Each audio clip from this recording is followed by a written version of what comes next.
Laughter echoed through the mahogany-paneled lawyer's office when 28-year-old Clara inherited nothing but a collapsed century-old Nevada silver mine. Her family called her a fool for not selling the worthless dirt. But 3 years later, the laughing stopped dead when her pickaxe struck something that wasn't rock. It was a solid gold door.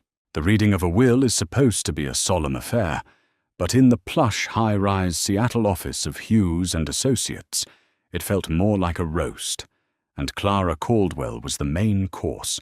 Her grandfather, Henry Caldwell, had been a legendary eccentric, a man who made a fortune in maritime shipping only to lose half of it, chasing bizarre historical artifacts and investing in ghost towns. When he passed away at 89, his remaining estate was divided among his 3 surviving descendants. Clara sat quietly in the corner, her hands folded over her faded denim jacket, listening as the lawyer, a stiff man named Alexander Hughes, handed out the golden tickets. To her older half-brother, Richard, went the $1.2 million liquid portfolio. Richard smirked, leaning back in his tailored Italian suit. To their cousin Evelyn went the sprawling, 3-story real estate property in Queen Anne. Then came Clara. And to my youngest granddaughter, Clara, Hughes read, adjusting his glasses, a hint of pity bleeding into his professional tone.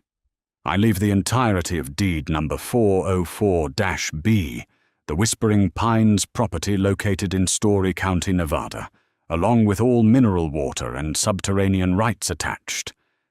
Richard let out a sharp, cruel bark of laughter. A hole in the ground.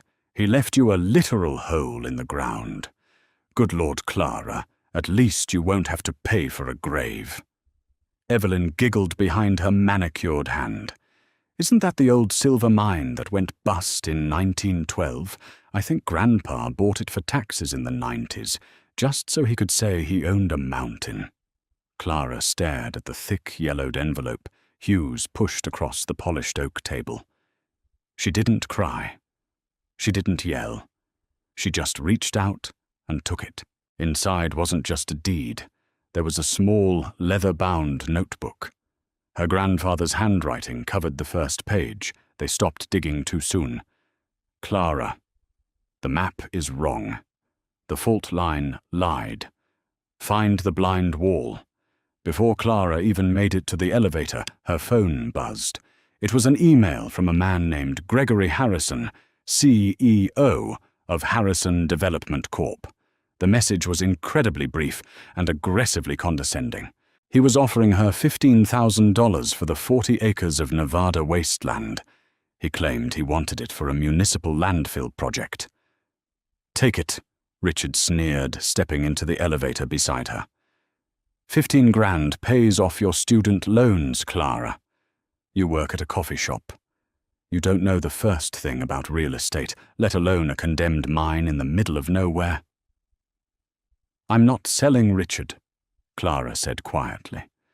Don't be a stubborn idiot. It's a hazardous waste site. The Bureau of Land Management will fine you into oblivion if someone trips and falls on that dirt.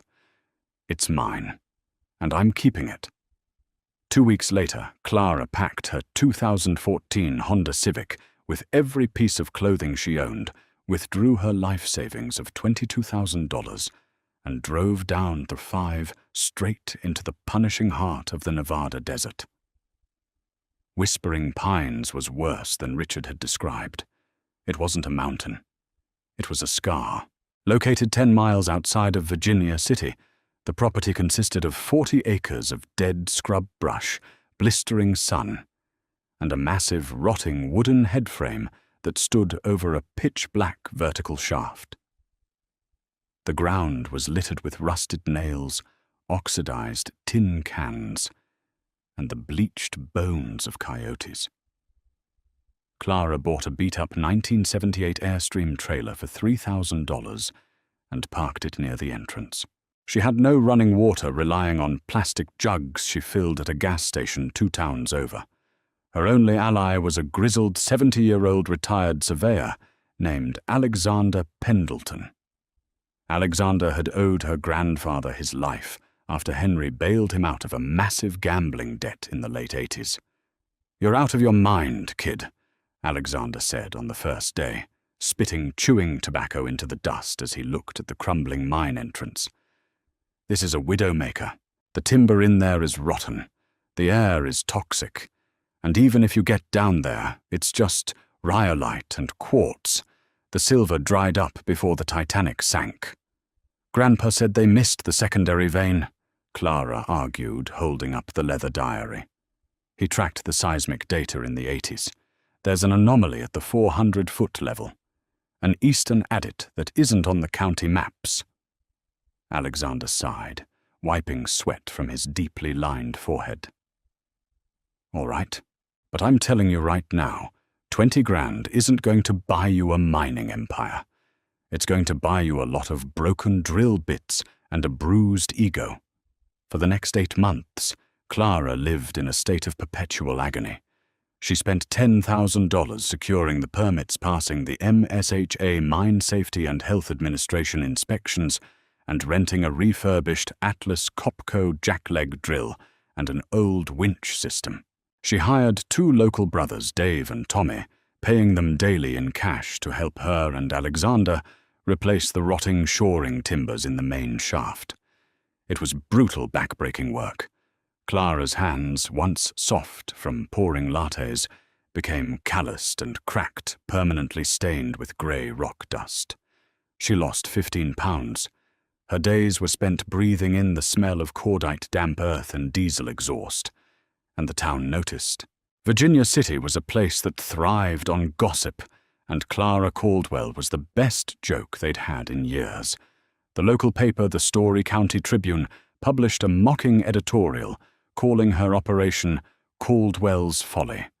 Tourists driving past the property would occasionally stop their cars just to point and laugh at the 20-something city girl covered in mud trying to wrestle a pneumatic drill through solid bedrock.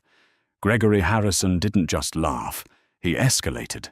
Harrison wanted the land, and Clara's refusal to sell had bruised his ego. He began sending code enforcement officers to her property on anonymous tips. They hit her with fines for noise ordinances, improper waste disposal, and zoning infractions. Every time Clara made a foot of progress, Harrison's lawyers found a way to bleed her of another $500. By the end of her first year, Clara had hit the 300-foot mark, but her bank account had hit 0. 18 months into the dig, the brutal Nevada winter had set in, freezing the metal tools and turning the ground outside into concrete. Clara was surviving on instant ramen and black coffee.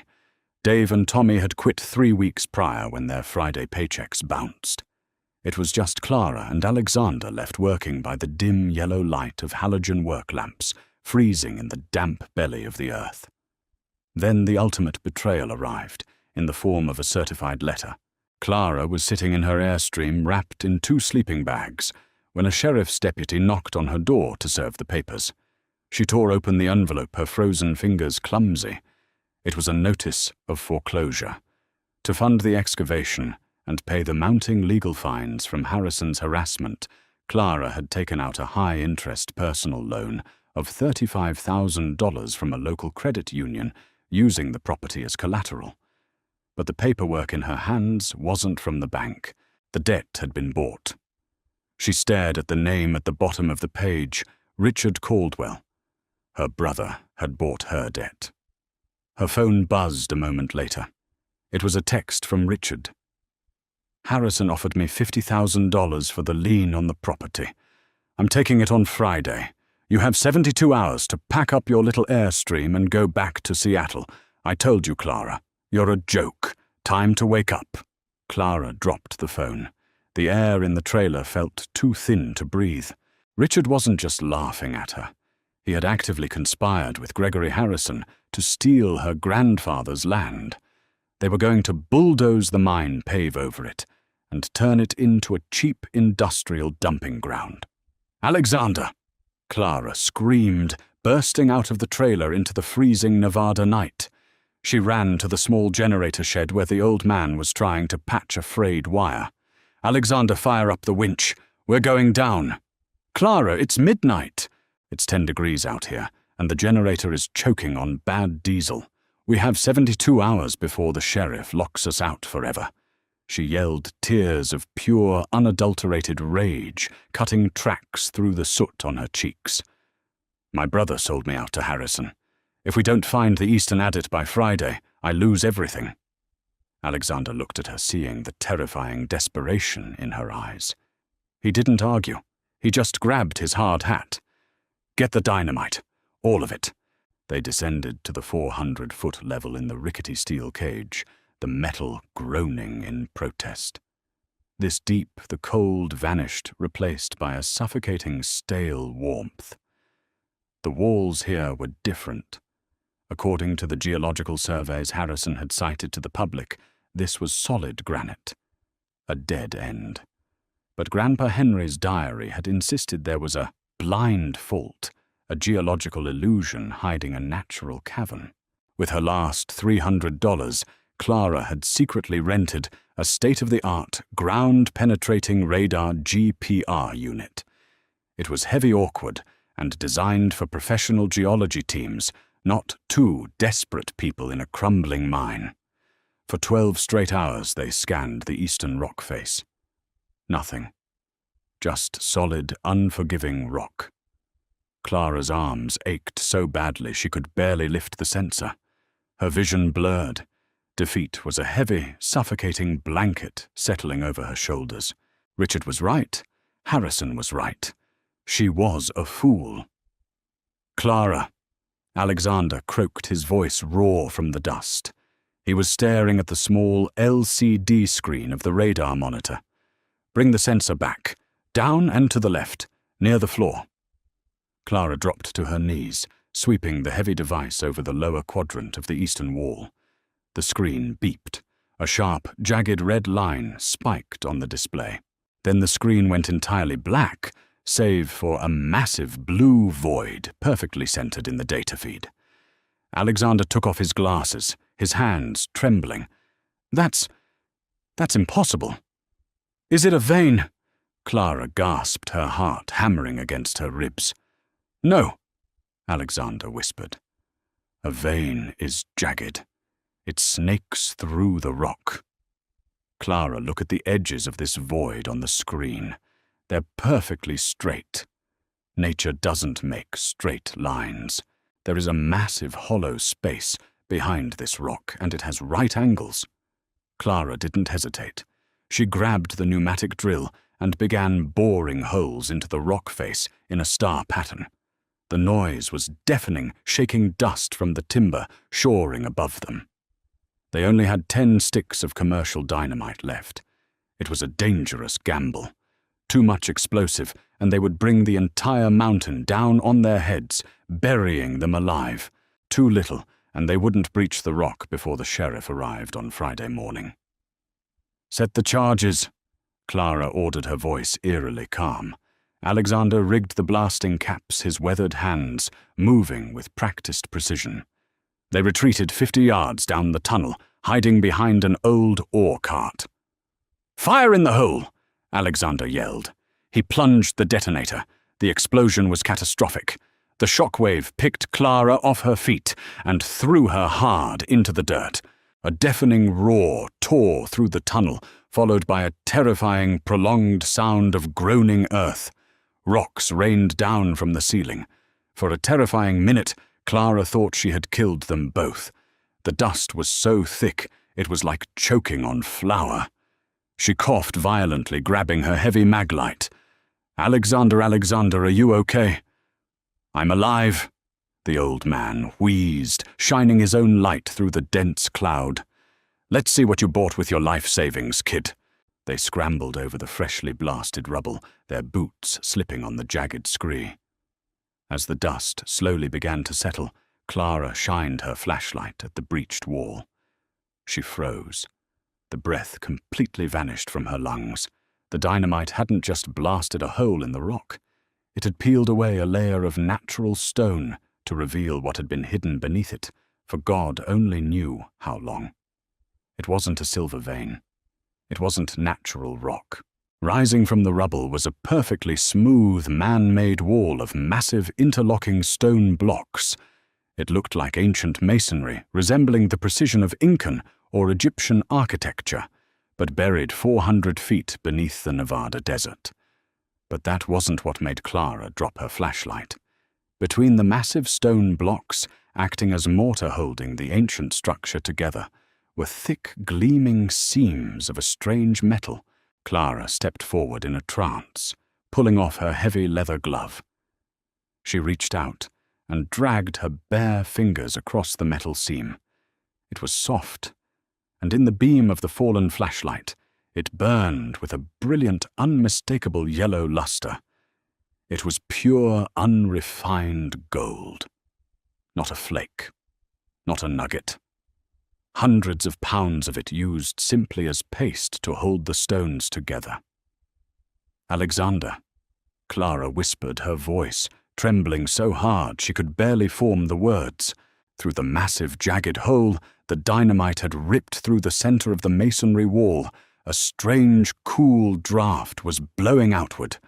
Clara grabbed a crowbar, wedging it against a loose chunk of the stone, and with a feral scream of exertion, she pulled. The block gave way, crashing to the floor and widening the gap. Clara stepped through the threshold, Alexander right behind her. As they raised their flashlights to illuminate the darkness beyond, the beams of light bounced off thousands of reflective surfaces, creating a blinding, kaleidoscopic glow. Clara fell to her knees. Richard had laughed at her. Harrison had tried to destroy her. But as she stared out into the impossible, shimmering, subterranean expanse, Clara Caldwell realized she hadn't just found a mine. She had found a city.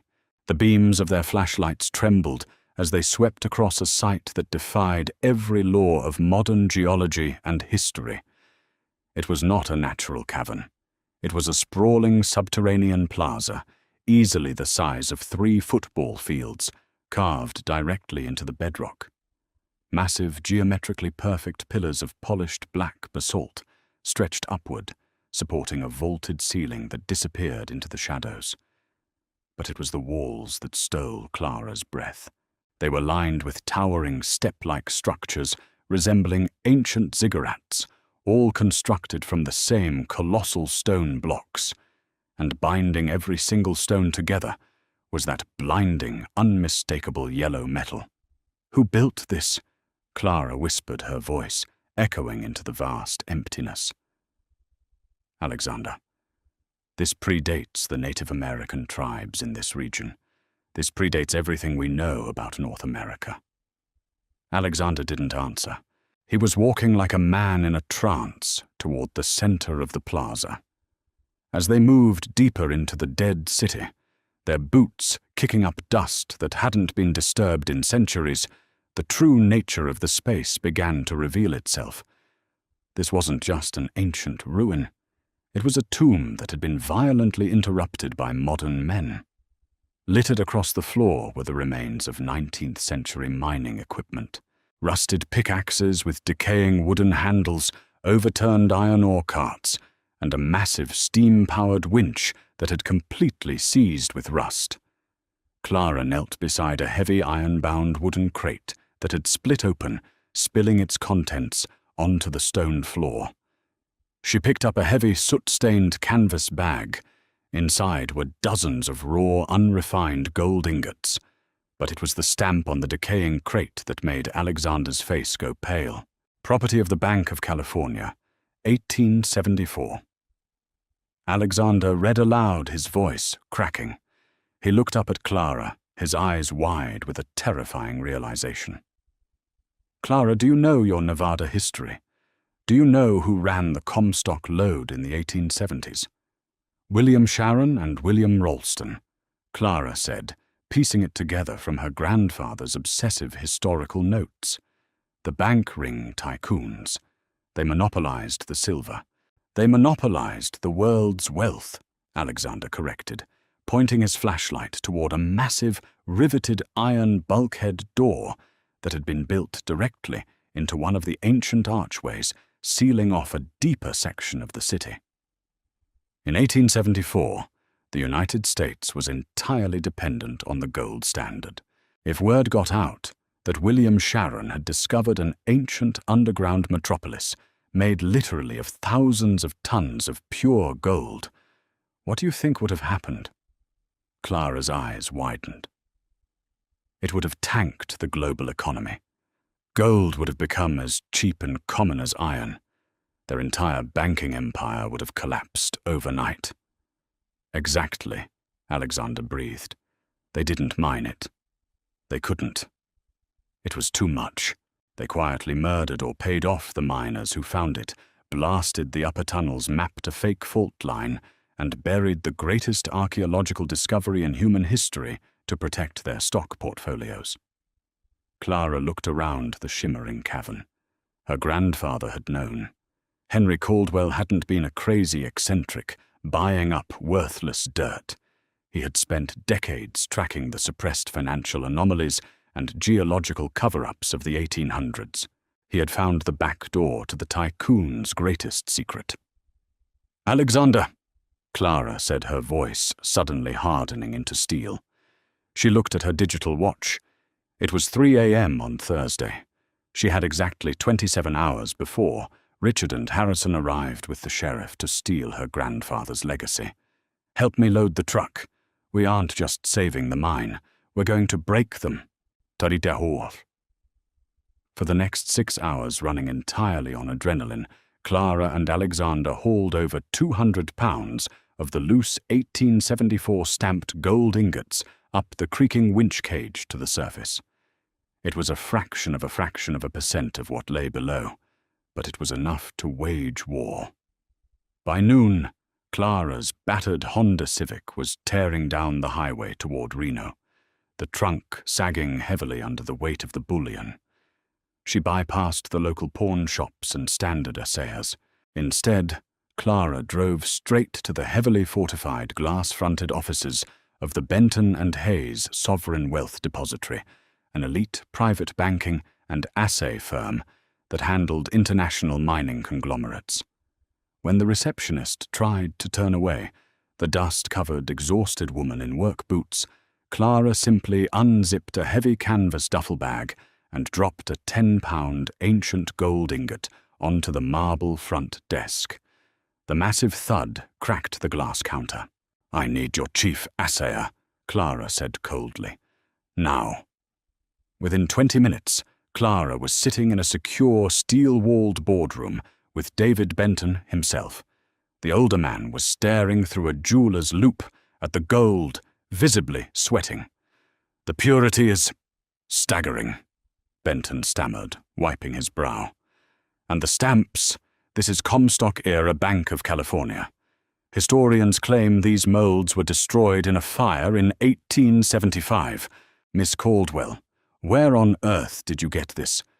"That is my proprietary information," Clara replied, smoothly channeling every ounce of her grandfather's ruthless business acumen. "Here is what I need, Mr. Benton. I need a certified appraisal of the 200 pounds of bullion I brought today. I need an immediate liquid line of credit for $3 million wired into my primary account. And I need your top legal team on retainer by 5 o'clock today." Benton looked at the gold, then back at Clara. "And if I provide this, then Benton and Hayes will be the exclusive financial broker for the Whispering Pines site," Clara said. "And I can assure you, Mr. Benton, what I brought in my trunk today is just the spare change I found on the floor." Friday morning broke over the Nevada desert with a bitterly cold, biting wind.